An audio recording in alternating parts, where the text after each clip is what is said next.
So, welcome to another show, guys. Today we have Brooke Dukes, who's an executive consultant and coach. So, welcome to the show. Thank you for having me. So, first question is then, how do you help people? How do you coach them and how do you consult with them to provide value to them?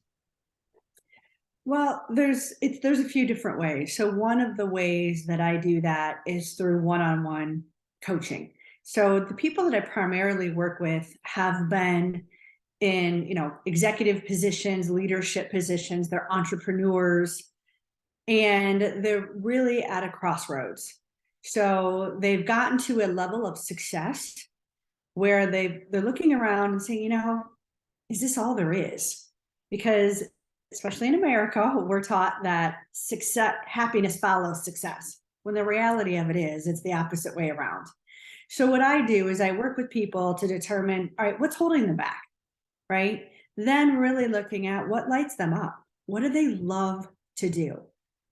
Then really seeing, okay, having that information, how can we package all of your experience, whether you're staying in corporate role and you want to move up the ladder or you want to start your own business, how can we package that experience to help you to reach your goals, right? And we set a vision and we do a strategy, and everything is very tailored and customized to our clients. I also work with small businesses, culture, leadership, and then we have mastermind groups, we have events. So there's a lot of different ways that we interact with our community. So, I just want to touch on the point that you made there with regards to, and again, correct me if I'm wrong, but people from a corporate environment, they've been on this hamster wheel for a number of years and they've reached this point asking themselves, well, is this it? Is this what I've been working towards for all of these years? And maybe coming to a realization that they've been on the wrong path for the last 5 or 10 years. And actually the gifts that they have, the talents that they have, and the passions that they have aren't something that they are currently doing. Is that fair to say? It could be, yeah. So a lot of times they'll look at it and say, I'm just not feeling fulfilled. I thought I would feel a particular way when I reach this level of success, and I don't. I've sacrificed family, I've sacrificed my health. A lot of times they're not feeling good, physically, emotionally, mentally. Their relationships have suffered and they don't know what to do. They don't know, do I need to do something else? Do I need to just focus on personal while I'm handling this? And they're afraid because they typically have reached a level of financial security and they don't want to give that up. They don't want to give up everything that they worked so hard for, but they just don't know what to do. Yeah, I love the word that you mentioned, or the points that you made there in terms of sacrifice friends, sacrifice family, sacrificed health. Because I'm in the belief that there is like a wheel of life where you have career, you have health, you have friendships, you have hobbies, you have interests, etc., educational goals. And what many people feel is that success is just in that business, career, and financial tri, slice of the pizza, essentially, but they're missing out or sacrificing everything else for that pursuit of that goal. Now, you can say, well, actually, to get mastery in that particular area, you sometimes have to give things up. But is that for you where the lack of fulfillment comes from? Because they are giving up their hobbies and interests and time with family and friends, when actually they maybe need to rebalance things to allow for at least some of everything to be involved, to give them the more balanced lifestyle, let's say. Absolutely. And there's a great book on this. It's First Things First by Dale Carnegie. And he relays a story that a professor told to his class. And he showed a mason jar, and the mason jar was filled with rocks. And he asked his class, is this jar full? And the class said, yes. And then he poured in some gravel to fill in those holes. Then he poured in some sand. Then he poured in some water.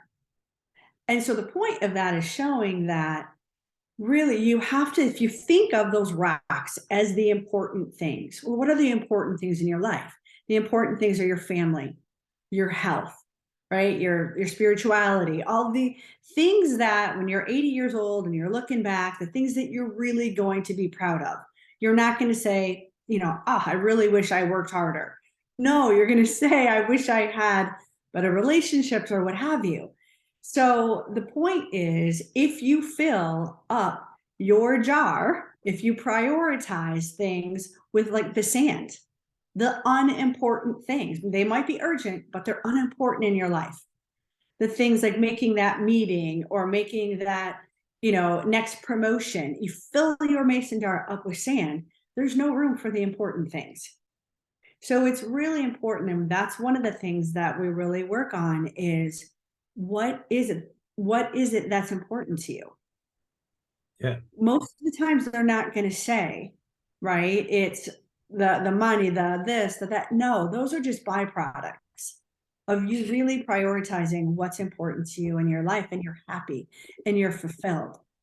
Then the success comes, then the promotions, then the money, all of that comes as a byproduct of prioritizing the right things in your life. Yeah, a lot of the time people aren't honest with themselves, I find, because I also work as a coach, and they say, well, I want the money, the fame, but is that really what they want? A lot of the time people just want an average job and they can spend time with their family and friends. And if they are honest to themselves about what they want, they can then make the actionable steps in order to get there, because it's sometimes a case of the man-made stuff, the economy, the houses, the cars that people chase, but it's actually as you said a minute ago, it's the spirituality, the relationships. It's not man-made, it's evergreen, it's perennial, it's those things there that last forever. Do you find that's the case, that people, before they speak to the likes of you or someone else, there is that dichotomy and lack of honesty with themselves as to what they really want, and it's up to you as the coach to draw out the real reasons why they do what they do? Exactly, because a lot of times what I find too is they're not honest with themselves, and they will say, no, my family is a priority, my spirituality, my health is a priority. But if you look at their actions, how are they behaving? Well, no, what they're giving the majority of their time to the things that they say aren't important to them, because unconsciously they believe that that success, that promotion, the significance, the recognition is going to make them happy. And it doesn't. And that's when they find at some point in their life, I find it's typically around, 38 to 55, when they have reached a particular level, they've had a number of experiences, and they're like, what? Like, now what? Because it is that part of being honest with yourself, right? And really looking at what is it that I truly believe, because the foundation of everything is beliefs, right? So what do you believe that's going to make you happy? And then really helping them, if they don't truly believe that it is family, that it is this, that will make them successful, then it's tweaking that a bit, helping them to realize and understand what it is that's going to help them to reach their visions. Definitely, it's a case of perspectives determine behavior. I used the example before of Santa Claus. When you're a kid, you believe in Santa, and that dictates your behavior of going to bed on time and leaving out a stocking, putting down carrots and mince pies and milk for Santa, and speaking up the chimney. When you realize he's not real, your behavior changes, and that's just a perspective shift, isn't it, as much as anything else? How do you go about helping people change that perspective? Do you ask them questions? Do you set out a plan for them?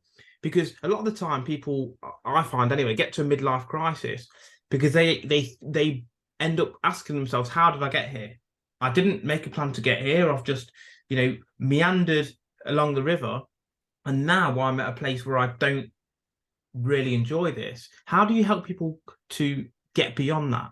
Well, there's a couple answers to that. And the first is helping people to first recognize that situations, circumstances, it's all an illusion. To your point, it's all based on perspective. So in fact, when we were writing the book, I thought of an example that we put in. You have two families that are at the park, or you have two people that are at the park. They're both watching the same scene. One person is watching a scene and the parents are playing with a child, maybe 4 or 5 years old, with a German Shepherd. And that person says, "Ah, look at that, that's amazing. Like, I love seeing families be together, right? They have a family pet, right? They're spending quality time together. What great parents." You have another person that's watching the same scene. They're thinking, "I can't believe that these parents are doing that. How are they letting that small child play with that dangerous animal?" Right? That child could be mauled at any time. They need to be turned into social services. Same scenario. They're looking at the same thing, yet they're coming out with two different perspectives about it. Because person number one had a large dog as a child, and it was some of their fondest memories. Person number two was attacked by a dog, right? So they look at it very differently. So, really getting people to understand, just because you see something in a particular way, it's based on your beliefs, your values, your past experiences, maybe the past experiences of your relatives, right? If you believe in epigenetics, it could be even lifetimes, generations ago. That all, as you're taking in a scene, your brain has to assimilate that information and tell you what to think about it. So, really helping people. So, getting to the second part of your question, we dig deep on, what do you believe? What are your beliefs? What are your values? Right? Well, what are the beliefs that are standing in your way? Because sometimes, I would say 75% of the time, my clients have beliefs they didn't even know they had, and they're not even theirs, and they do not align with who they are or where they want to go. So then we've got to switch those beliefs. Okay, we know this belief is standing in your way. What's the counter belief for that? What do you need to believe? What do you need to value? Well, we went back to, priorities and balancing time. Well, right now, based on your actions, it shows me that you value work. You don't value family. We know that. That's not what you believe. So how do we switch that? So it's really getting to, from an unconscious, conscious perspective, what is it? Who are they? Where are they now? What's holding them back? What do they need to believe? What do they need to value? Who do they need to become as a person in order to reach the visions that they want to achieve? So that Yeah. was a really long answer. No, it's good. It's good. That's what you want. You want people to come and bring information and go on these little rants. That's exactly the beauty of a podcast, isn't it? But it's funny you say that about the perspective change and the way that people think, because inherently deep down we know what the right way to think is. But we, for some reason, as you said, experiences, whether it's the limiting beliefs of parents, friends, family, society in general, the media, we get into this little rut. And sometimes, speaking to someone like yourself who is a coach, is it that reset that they need to actually understand? If you were a mirror, looking at themselves in a mirror, seeing actually what their beliefs are, what their values are, and you being able to reflect that back to them in a way that sees real change moving forward. Yeah, it's awareness. Because, like anything else, we know when we're in the middle of something, especially we're talking about these people that are at a crossroads in their life going, okay, what's now? I'm unfulfilled. I'm unhappy. I feel stuck. I don't know what to do. It's very hard to see clearly. It's very hard to see yourself, your circumstance, all of that. So you really need someone else to come in to help you to have that awareness. But then that's not enough, because sometimes that's where people leave them, just with the awareness, which can make you feel worse than when you started out, because now you're aware of everything that's wrong, but you have no idea what to do with it. So the big part of it then is determining what's the plan, right? What is our strategy to become someone that can accomplish this? What are the actions we need to take on a daily, weekly, monthly basis in order to be moving towards those visions? And not just a vision, to your point earlier, of success, of profession, but what is your vision of what your family looks like? The feelings that you want to have. How do you want to feel when you're with your family, when you're in your career, when you're doing your job? What does that look like? So it's much broader than, okay, I want to make $1 million a year by 2025. All right, now what? There's a lot of steps in between, probably where you are and where that is. And is that going to be enough? No, the money's never enough. Money's not good. It's not bad. It's just a vehicle. All money does is amplify who you are right now. If you're a jerk right now, it's going to amplify that. If you're a great person right now, it's going to amplify that. It doesn't have any power. You've got to do the work first. I've got a question actually, because I'll be interested in your take and your experience on this. What do you notice are the sort of common differences between males and females? I know you predominantly work with females now, but you have worked with males in the past, if I remember rightly. And then also people at different levels of hierarchy. So those that are just doing a mundane job and they want to change their mindset to improve, or those people who are middle of the road and find their life boring, or those that are at the top, as you said, but find that unfulfilling. Have you noticed there are some similarities or some key distinctions between the mindset of those individuals?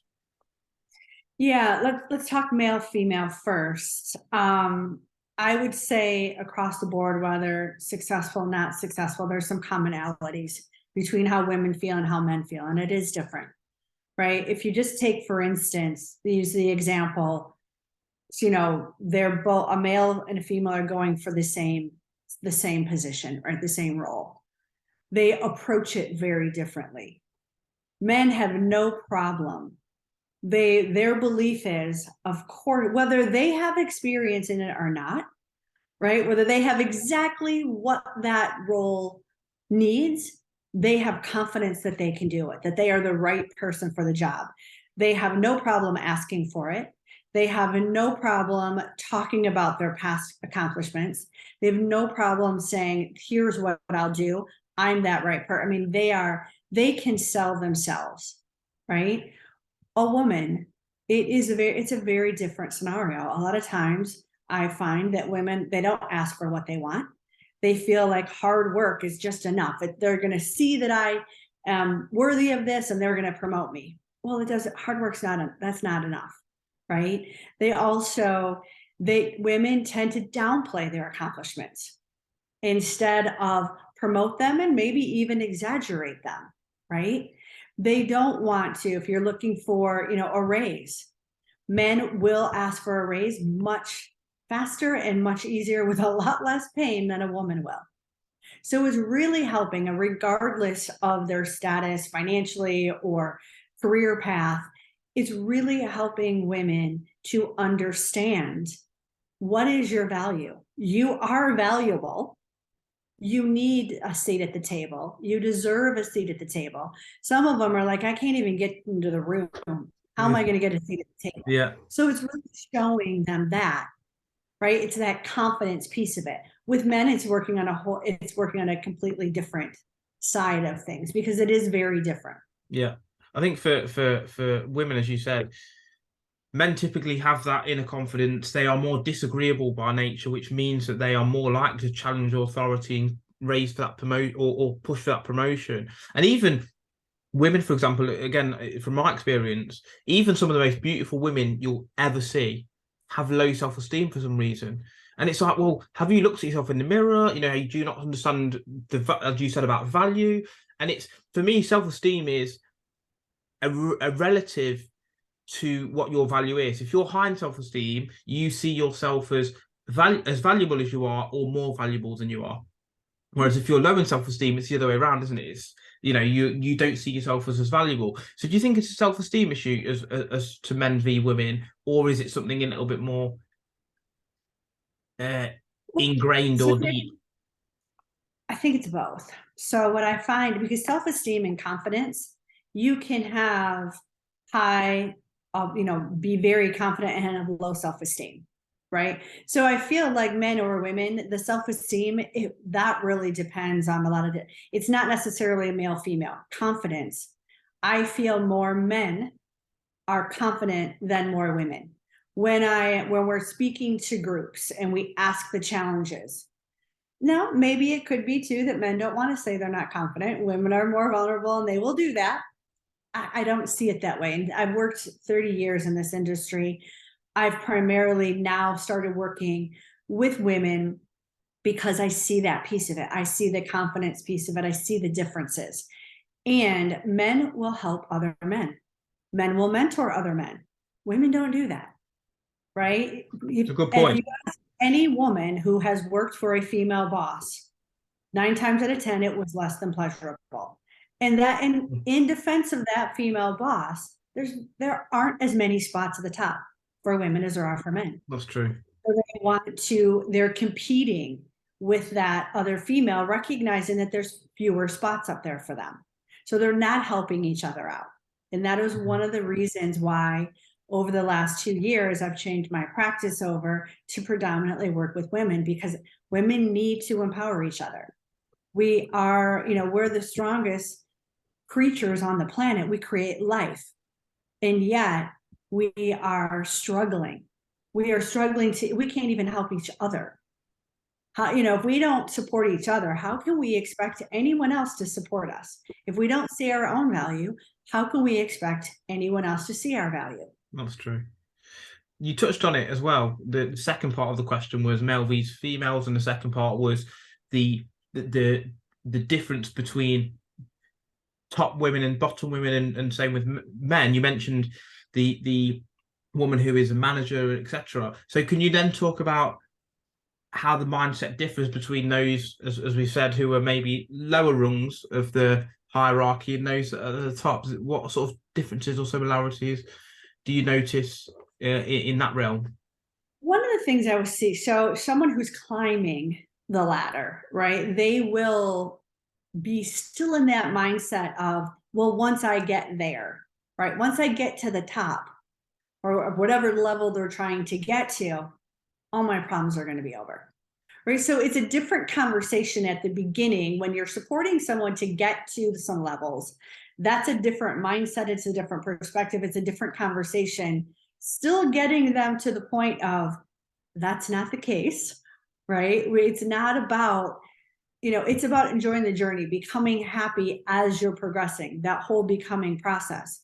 When you're talking to someone who's already made it, they already get, yeah, I'm here and I'm not experiencing all of this greatness and happiness and fulfillment that I thought I would. What's up with that? Like, what else? So it's still, the end goal is still the same, but the initial conversations are much different because their perspectives are different. So what type of questions, obviously, when people have got a perspective, and let's say they can't necessarily speak to a coach or they haven't got access to anyone, what sort of questions could they ask themselves to help, or what statements could they use to tell themselves to help change their own perspective?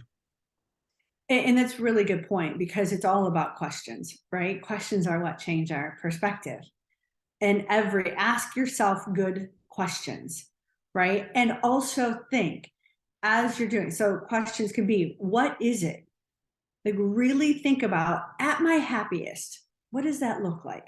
How am I feeling? What is my body posture? Who am I with? Like, really get very clear on when you feel the happiest. And then looking at that helps you to determine what your priorities need to be. That helps you to determine where you need to focus on that, right? And looking at so many people that are unfulfilled, they blame their circumstances. Well, that's not the case, right? Really helping people to change their mindset on looking at challenges as an opportunity. Because the moment that one of the things that we work on, after looking at, what are the things that are standing in someone's way? What are the things that light them up? What are their priorities, right? Well, then we look at vision. What do you want to accomplish? Because most people, they'll make it very vague. Or they don't even have one. Because if you're not future focused, it's very hard to put out a vision, right? In a vision, a lot of people will also make it more like a mission statement. I want to help the world to be happy. I want, all of these really soft, fuzzy, feel good statements. It's not a vision, because the mind is a cybernetic mechanism. It needs a target, right? So I help them to get very clear. You want a measurable target. Yeah. Because if you don't choose it, your mind's going to pick one from someone else who is more certain and more focused on their vision that is in your circle. So you could be going in the wrong direction and not even understanding that. So those are the questions that you want to ask yourself. What is it that makes me truly happy and fulfilled? What does that look like? Based on that, what is it that I really want in my life? What is that want? What do I, is it a relationship? If you're not in a relationship, I'll get a lot of times, especially when they're looking at finding a partner, it's all the physical attributes. Well, you really don't care. That doesn't really matter, because if you feel a particular way, it doesn't matter what the person looks like, because you feel that way. We've all been with people, right, that to your point, they were the best looking, like you're like, my God, have you looked in a mirror? But they were insecure. They were, they were cynical. They were even they had all their guards up. And what might have been in our mind, this beautiful person, they became less beautiful because of what was the way that they were acting, right? Where you've also been with someone that very attractive, everyone's beautiful in their own right, but from your perspective, they maybe weren't as attractive. But because of that self-esteem, that confidence, that belief in themselves, they made you feel better, 10 times better than that other person that was quote unquote beautiful. So really looking at the feelings of things, and not necessarily, to your point earlier, the whole physicality of everything. Yeah, it's not what happens to you, is it? It's how you view things that is important. And to your point that, oh, it's my circumstances. Okay, well, let's take that. Let's say that the circumstances, okay? If you don't like your circumstances, you can change them, first and foremost. And two, your circumstances probably aren't as bad as you think they are, because every part of your circumstance, someone else is jealous of. You might be in a relationship or have a full head of hair. You might have your own car. You might have your own house. You might have a job. You might be in good health. You might have two legs. You can actually walk. Someone is jealous of all of those things. And if you can't appreciate those and you can't have gratitude for those, does that put you in a negative mindset that then affects your future decisions? Absolutely. And what we talked about before, right? It's all an illusion. Circumstances are all based on the perspective of the person that's seeing them. So if it's all illusion and it's all a story, why not make up a story that's going to move you in the right direction, give you that positive attitude to help you to move forward? So if you look at every circumstance as an opportunity to grow, okay, this was put in my path because I need to learn this, this, and this to become this type of person to move me closer to my visions. Then you're always looking for opportunities instead of, this is the worst thing ever, playing the victim. It stalls you. You don't, because here's the other thing. If you don't learn the lesson, it'll come back around. Yeah. It'll be in a different form. So do yourself a favor, do the work right then. Sure, have a pity party for a minute, right? I always say when we're coaches, it's like, you have an hour. Work it out and let's move on, right? Like, do all of that and then move forward. Yeah, it's definitely a case of, even if you make a mistake, if you've learned something from that, it's a win.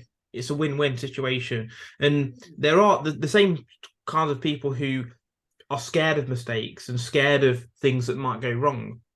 And sometimes the same people who want to be the world champion boxer, but the world champion boxer has been punched in the face more times than me or you, but they are still the world champion boxer. So in order to get there, is it sometimes a case of, well, you need to get punched in the face a lot of times for you to then learn those lessons to get to a point where you can avoid those punches? Yep.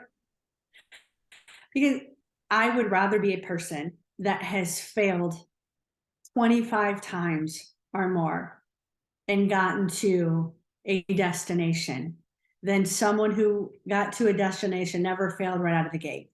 Because the person that learned from it, failed all of those times, they have so much more information, they have so much more learning lessons, and they've reached a higher vision than the person that never took any chances. They're afraid to fail. all of that. I mean, that's huge. Fear of failure is real. It just paralyzes people. They're afraid to make a decision. They're afraid to do anything because they don't want to look bad. They don't want to be embarrassed. It's all that. If I look good on the outside, then nothing else matters. I might be falling apart and, on the inside, but if the outside looks good, I'm okay. Yeah, it's like I shared a quote the other day. It was something along the lines of, "We are remembered for what we've been through, not for what we've avoided." I love that. Because all the best people in history are remembered for the stuff that they've been through. You mentioned, because I think this is a really good point, actually. You mentioned the fear of failure. Which of the major fears, so fear of failure, imposter syndrome, fear of success, fear of being judged, all those major ones, I'm sure you're aware of all of them. Which of those do you think is the worst in terms of the hardest to change? Well, the number one fear of everyone, there is one fear. That's the number one fear of everyone on the planet. And that's the fear of the unknown. So regardless of what you're trying to accomplish, if you can really look at, okay, what's the worst case scenario here, right? What happens if you go forward, you make a decision to move forward, you push past your fear? What's the worst thing that could happen? What's the best thing that could happen? And then what's going to happen if you do nothing? Right? So and you get very, very specific on that, right? Because what you're doing is you're training your unconscious mind to look at it and to take some of that fear away because you've already experienced it, because the mind doesn't know the difference between what's imagined, vividly imagined, and what's real. So if you can take yourself to that worst place scenario, your mind then, it takes the impact away from it because you've really already experienced it and you lived through it. So it makes it easier for people to then be able to move forward and to get them unstuck, right? Because we have to make a decision, good or bad. The worst thing you can do is sit there and not make a decision. We're not wired that way. We're wired to make a quick decision, take in all the information that we have and quickly make a decision and change course as needed. That's how we're wired. That's the best way to be able to accomplish anything. Yeah, I love the point that you made about the things that could go well or the things that maybe won't go well. And for most people, they actually focus on the things that could go wrong. And what they should be focused on is the things that could go right. So you had two people, both of them were going to start a business. One viewed the things that could go well. Oh, what if I'm going to make this much money and see all these clients and really enjoy my work for once, etc., etc., etc. Versus the person that thinks about the money I'm going to lose or I'm putting my life on the line, etc. Which of those do you think is going to start the business? And the point of this is not that the person who thinks in the positive way is always going to be successful. It makes them actually act, doesn't it? I think that's the point you're trying to make. You actually act. And then you can, again, as you said, adjust the course when necessary. Oh, okay, I've moved down this path. Maybe it wasn't right. Okay, what's this little B road that we need to go down? How do you help people to focus on the positives rather than the negatives in their situation? Well, there's a lot of focus, right? And so anything that you focus on, thoughts create. You create in your world. So really walking them down a path of the things I do, one thing, it's 10 pivotal moments in someone's life. And I ask them to walk through some instances where they had to make a decision and they know that decision changed the course of their life. And so we look at those and we look at, what were you focused on when you made this decision?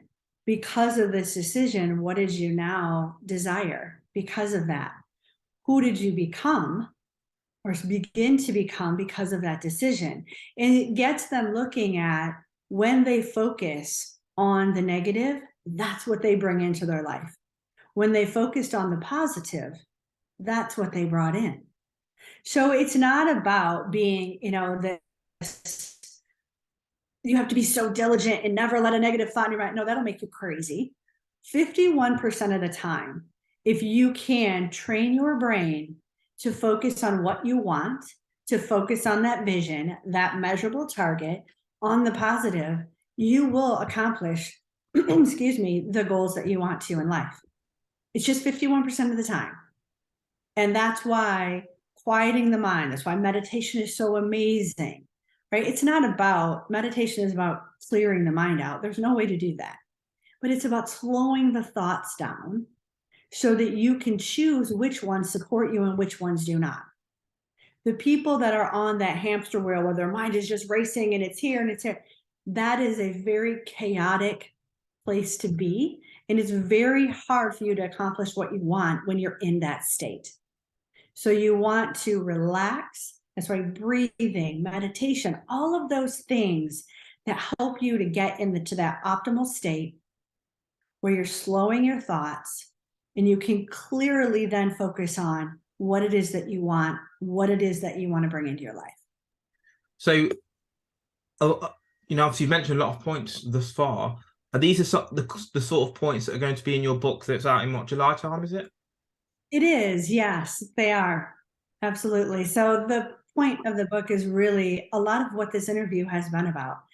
The awareness, helping people realize where are they, what's holding them back, what do they want, right? What's their purpose? How do they really create the life that they want to live and have a plan to get there?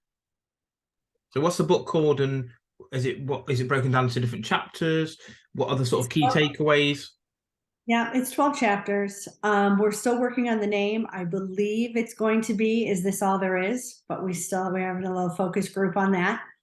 There will be some takeaways. There'll be action steps to take at the end of each chapter, right? So we really want to help people to understand there is a way to create the life that they desire, right? It's about getting unstuck, making a decision, just fundamental things that are going to affect your life personally and professionally. Okay, so you've got the book coming out in July. You obviously do one-to-one coaching, as you mentioned, primarily for women, but also are you still taking on male clients as well? I'm not at this moment, but we are bringing on other coaches. Okay. We also offer a mastermind group because I only take on a limited amount of one-to-one coaches. There's only so much of me. Yeah. We have a mastermind group, a community where it is, an hour call with, a group. It's accountability, it's training videos, resources, all of that, women working together. And then also we'll have an event called ICE, ICE, that is Inspire, Connect, and Empower. It's an event in Austin, Texas in November. So how can people come to the event? Do they need to buy tickets, or is it an invite situation? There will be buying tickets. So we will start probably marketing that mid-May. It will be on my website, brookemdukes.com. It will also be all over social media. You can find me on LinkedIn at Brooke Dukes. So what's the expectation with the event? Is it break-off groups? What's the sort of process behind the day, let's say? So what we're going to do is on a Friday, people are going to come in. There's going to be a welcome reception. There will be training all day on Saturday. It's really going to be a lot of what we talked about today, right? It's mindset. It's understanding, your purpose. It's vision. It's all of those things that we talked about to set people up to really be able to hit the ground running after the event. We then at noon on Sunday is when we'll depart. And then there's going to be a 6-week program that is integration, because as people know, if you've ever been to an event, you go, even if you loved it and you took pages and pages of notes, typically after 1 to 2 months, you're going back and you're doing everything you used to do. You didn't integrate one of it. It's because we need to integrate, right? Commitment and consistency to really be able to make that skill set a habit. And so that will be an integration program after the event that will also be offered. Okay, perfect. So you've got 3 or 4 different sort of events coming up. You mentioned your Instagram handle, which is fine. So I want to ask you one question because we did speak about this off air last time. The inner voice. Can you shed your sort of opinion on the inner voice and how it's important to understand that? Yeah, I mean, your inner voice, it guides your thoughts, right? So if your inner voice, because it's typically our harshest critic, very few of us have trained that inner voice to be our cheerleader, right? Normally, our inner voice is looking back at our past experiences. It's really trying to protect us from being embarrassed, all of those things, and it is beating us down. So what then do we focus on? We focused on what could go wrong, how we could be embarrassed, how we could fail, all of that. The inner voice, and thank you for asking that, is so very important. You have to have positive self-talk. You've got to be just that. If you don't value yourself, no one else will. If you don't have unconditional love for yourself, how are you going to have it for anyone else? It starts with that inner critic, that inner voice. Really training. And again, it's that 51% of the time, we're all not always going to be saying beautiful, wonderful things about ourselves to ourselves. And really trying to build that habit to support ourselves. When, having an outcome at this podcast, beginning this podcast, we got together and we had an outcome for it. Anything that you do, a conversation, have an outcome in mind. Always have an outcome, and then have that inner voice really focus on that outcome. Yeah. And I always train people, have a mantra, whatever that is. If you start getting, out of state and you're starting to get anxiety and you're starting to sweat and all that stuff that happens when you're out of state, have a mantra that you can just go to. Mine is, you got this, right? And I'll squeeze my hands together to align my mind and my body. And I will say to myself, if I'm around people or if I'm by myself, I will say, you got this. And it helps to align everything, and it snaps that inner critic back into place so that they start focusing on what's the outcome and supporting me in getting there. Even if you look at like elite athletes, they all say, I'm the best, I'm the greatest. They give themselves positive self-talk. They visualize winning the race. And it's not that just visualizing alone is going to win them the race. It puts them in a positive mind frame, because what's the point? Let's use a fighting example. What's the point in you going into a ring expecting being beaten? It doesn't do anything for your performance, does it? Whereas if you go in thinking you're going to win, you will likely perform in a better way just by thinking like that alone. And with the self-talk as well, that elevates your vibrations and all that. It's night and day, isn't it, between the two? Is there anything that we've not discussed that you feel that you really want to get across in terms of a message or about the work you're doing to help others? Just one thing on that one thing that it just hits home the point on how important our thoughts are. There's been so many studies that they have done on people, and they've had test groups. One test group was physically, let's just say that they were playing, a sport. They were playing, basketball, and they would practice every day, right? The other group was thinking about playing basketball. What they found was the group that was thinking about it did as well as the people that physically trained, if not better. So it's so very important that for everything that we want to do, we visualize it, and we do as much mentally as we do physically. Yeah, there's a great book on that actually by Lanny Bassam, with winning in mind. He's an archer, and he used to visualize every day. And I've actually got the book because I read it because obviously I'm a coach and I'm into all this sort of stuff, and I do judo, which is a wrestling style martial art. And I got the book because it really helped me to improve my own performance. Because even if you work, as you all know yourself, even if you work in this industry and you're doing these things day in and day out, you're writing books, you still need to keep consuming this information because you need to keep drilling stuff into your mind. You learn something new every day. I've learned some stuff from you today, and that then changes my perspective moving forward. Absolutely. And it's like a revolving door situation, and we just need to be on an upward spiral as opposed to a downward spiral. What are your thoughts on that? No, I absolutely love that. I mean, you have to, that's what keeps us vibrant and alive, is growing, constantly reading and educating ourselves, and it gives us purpose. It keeps that fire going in our brain, right? And so everyone should want to be an expert in whatever they want to accomplish in life, right? You and I are coaches. We have to continue to read on psychology, on the mind, on all of the new things that are coming out, because even if it may not be a new concept, it could be said in a different way that sparks something different in your mind and helps you to implement it in a completely new way. So it's so very important. None of us ever know everything there's to know in any field that we're in. Love it. It's like you said earlier, actually, with questions reframe the mind. And sometimes it's someone has said, well, X, Y, and Z, and they've asked a question, and you thought, oh, I never really thought of it in that way. And as you said, it's given you a completely different shift in perspective, which has then affected all of your future thoughts moving forward. Absolutely, because have you ever read a book and you knew you read it before, but then you go to read it 3 years later, it seems different. Like, I don't remember. Well, it's because with every thought that goes through your mind, you're different. With every thought you accept, right, you're different.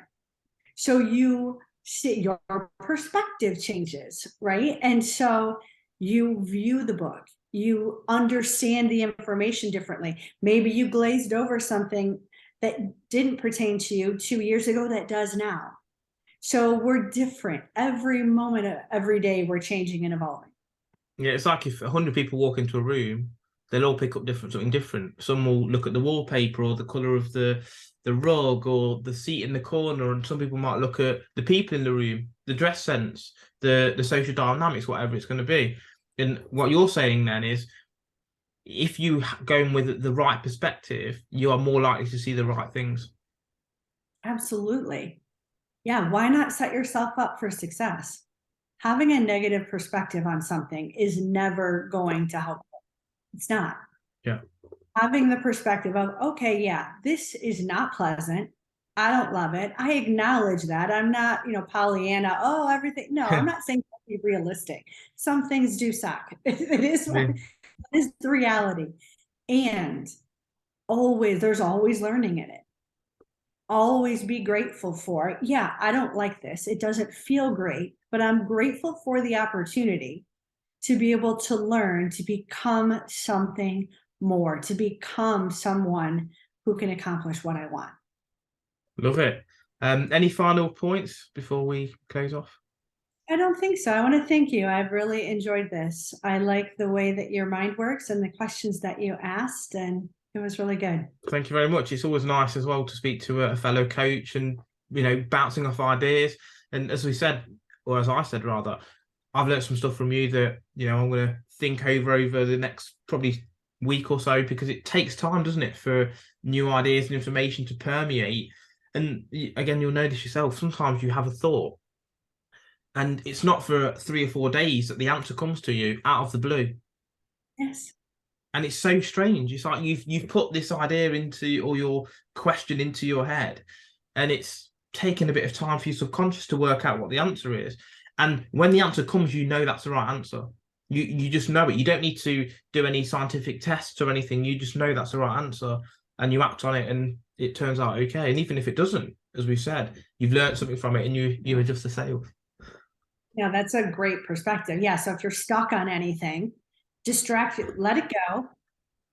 Ask yourself the question, let it go, distract yourself. To your point, your unconscious mind will be working on it while you're off doing something else, and it'll pop into your mind.